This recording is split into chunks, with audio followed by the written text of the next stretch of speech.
Alright kids, pull up your pants and fasten your seatbelts because we've got an extremely in-depth video coming in 3, 2, 1...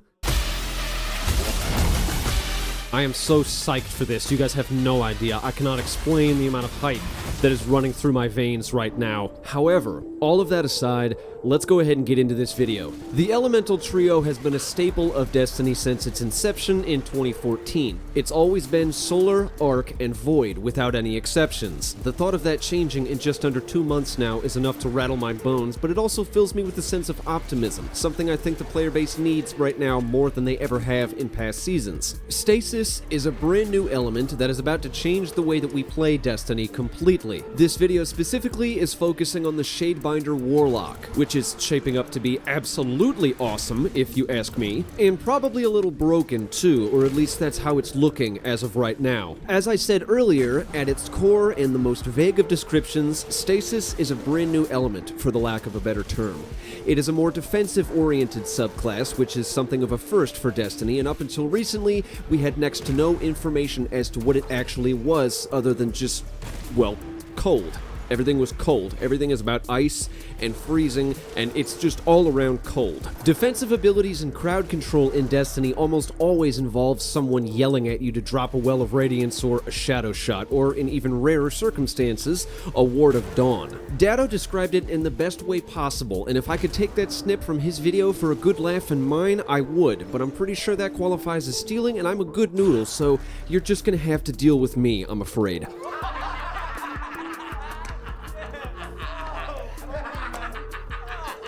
For now, let's get back on track and talk a little bit how Stasis actually works on a mechanical level instead of watching the repeated clips I keep using in this video. This is what the new Shadebinder subclass tree, or rectangle, or whatever you want to call it, this is what it looks like, and in it you can see some new abilities and a few familiar ones as well. Starting from the left, we've got the Rift, we've got our mobility perk, what I believe to be a melee attack, and then lastly on the right, we have our grenade. To the right of the abilities, we have a new thing called Aspects, which we'll talk about in just a moment, and below it we have another new addition known as Fragments. Aspects, in a nutshell, are just subclass modifications. We got a small example in the Stasis overview very recently, and it's called Frost Pulse.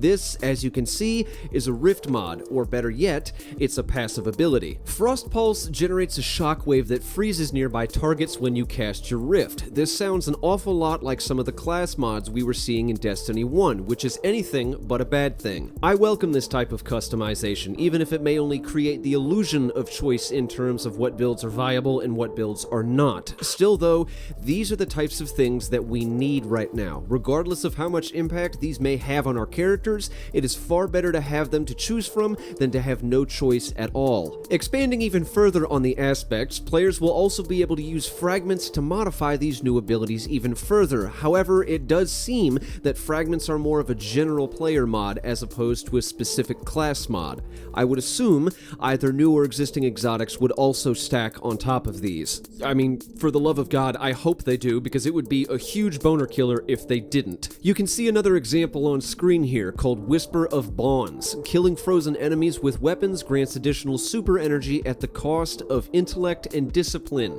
It's pretty cool in theory, and I'm excited to see what comes out of all of this. This is the sort of thing that I've wanted out of Destiny for a long time. I'd go far enough to say that I wanted something like this at launch.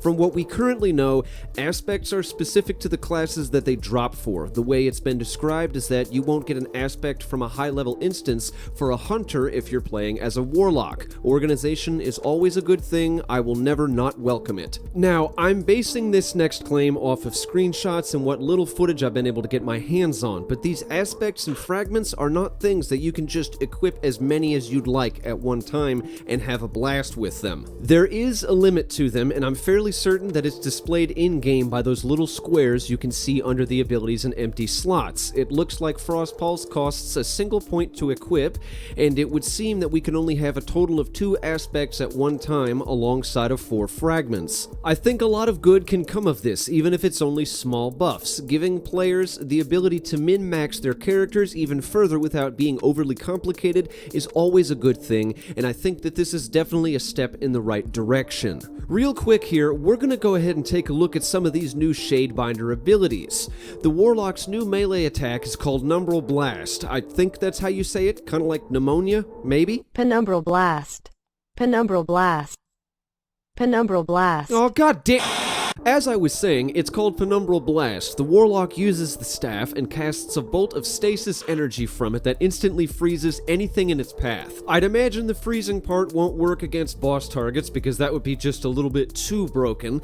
As for any aspects and fragments that may be in the game specifically for it, I can't say as of yet. We know absolutely nothing about its grenade as of right now, but I'm gonna take a stab here and say that this grenade is likely some sort of slow field or freezing dome, and that's just a guess based on the icon for it. What I can say with some backbone, however, is that it will likely be more focused on control and support over damage, as with many of these new stasis abilities. Winter's Wrath is seemingly the name of the Warlock's new supercharge, which is sounding really cool. The Shadebinder summons their staff and fires projectiles that instantly freeze targets, and can then detonate the crystal on their staff, creating an extremely powerful shockwave that will shatter all frozen targets that are nearby. That sounds like a blast, excuse my use of a horrid pun. There is something I need to touch on before I wrap this up, though. As much as I would love to see other subclasses in the game get the same treatment as the Shadebinder with the aspects and the fragments, I think it's a safe assumption to say that they will not, though it wouldn't be the first time that I've been wrong before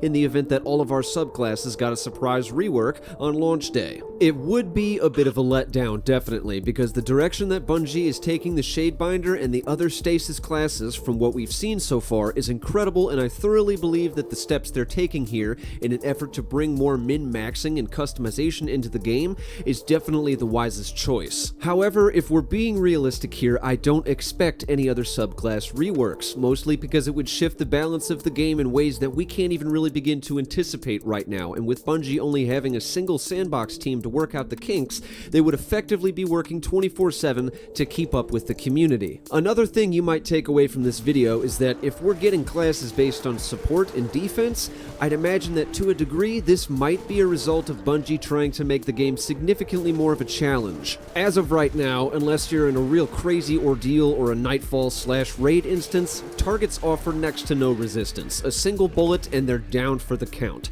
Because of that, support classes haven't ever seriously been something that's really necessary in Destiny in a very long time. Everybody's go-to thing right now is DPS because the reward from defensive play is non-existent. There's no reason to do something if you don't get anything out of it. In my opinion, the extra emphasis on support abilities and defensive classes indicates that we're either going to be seeing mob clusters and crowds that are significantly larger than what we're accustomed to, or targets are going to be hitting way harder than they have in the past, and they might take way more of a skull smashing before they finally die.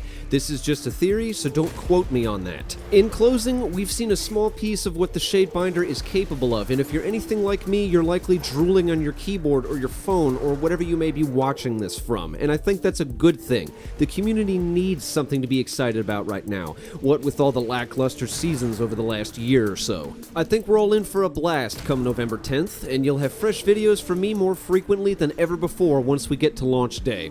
Until next time, the Boy of Jays is out.